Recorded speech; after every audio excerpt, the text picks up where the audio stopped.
In today's lesson, we're going to show you how you can take a really bright sky and you can actually make it dark and gloomy. And we're going to do this by playing with the adjustment layers. The very first thing is I want to only select the sky and mask it out so we can play with the adjustment layers.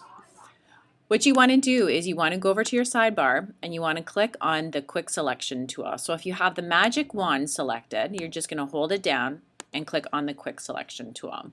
So right now I'm just picking my quick selection tool and I'm just going to kind of click and go around the top of the sky here. And sometimes it'll take a few seconds just to make your whole selection. And then the next point is you're going to have to zoom in and see what areas you might have missed. So right now I can tell that I have missed over here and a little tiny area in there. So to zoom in, you have two options. Your first option is going to be using the zoom tool on the sidebar here. So I'll just do that. If I were to zoom out, I would need to click here to the zoom out. And I'm just going to make a couple of clicks and go up. But now going back to my selection tool, it automatically went to the plus, but for some reason if yours didn't, I'm just going to click here and I'm adding to my selection. The next one that I've noticed is there's a little small spot in here. I'm going to use my quick keys now, which is Control plus or Command plus on a Mac. I'm going to hold down the space bar and move around the canvas, or you could just grab the hand right here. I'm going to change my brush size to a smaller brush size. And I'm just going to kind of click in here.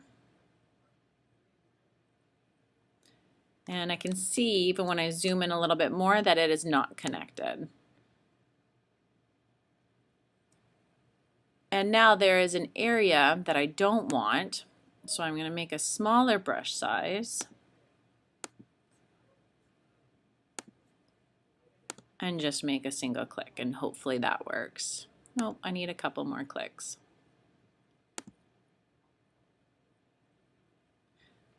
Okay. So the other option you always have is to use the pen tool. The pen tool is a lot more accurate and you really do get a nice clean edge on your selections. But instead this time I'm just going to show you how to do a quick mask. So we're going to now work on our adjustment layers. Our adjustment layers are over on the side here, or you can just go down to the bottom here. And I'm going to look at Hue and Saturation. If you click on this little tool, it'll tell you that it's only going to affect the layer below. So right now, this little arrow is telling me it's only affecting my background layer. If you were to have multiple layers, you would want to do this so you're not affecting every layer below, unless you actually did want to affect every layer below. Since I only have one layer here, it's fine if I'm not showing that. I'm going to desaturate this image. So I'm moving my bar over to the left and I'm going to change up the lightness and make this really dark and gloomy. So here's one way that you can do it. You also have selections when you're over here and you can do an increased saturation, an old style, a red, sepia. Maybe there's something that you would like to work with and play with here. So I'm just going to darken the sky now. Maybe you want to play with some color modes. And if you decide that you like this but you want to try something else, you can just turn the eye off. So it didn't actually affect the layer below. If you'd like to make some adjustments to your hue and saturation values, you can just double click on here and you can go in and you can adjust them. So at a later point, if you decide, oh no, I really don't like that, you can actually go back and you can make adjustments on them as well.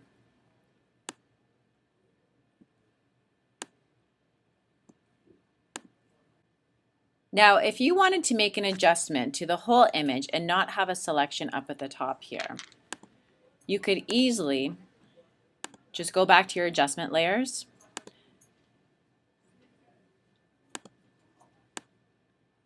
And whatever you select now to make your adjustments will happen to the whole project. If you had multiple images, this one would actually only affect the background layer. So if I had possibly a person walking up the stairs that was on a layer above, that person would not be adjusted. Because I don't have any selection, you can see in my mask here that it is blank. It is affecting everything below. Here in my above one, if you look in the mask, the only thing that is changing is the sky, the white part in the mask. And that's the basics of adjustment layers.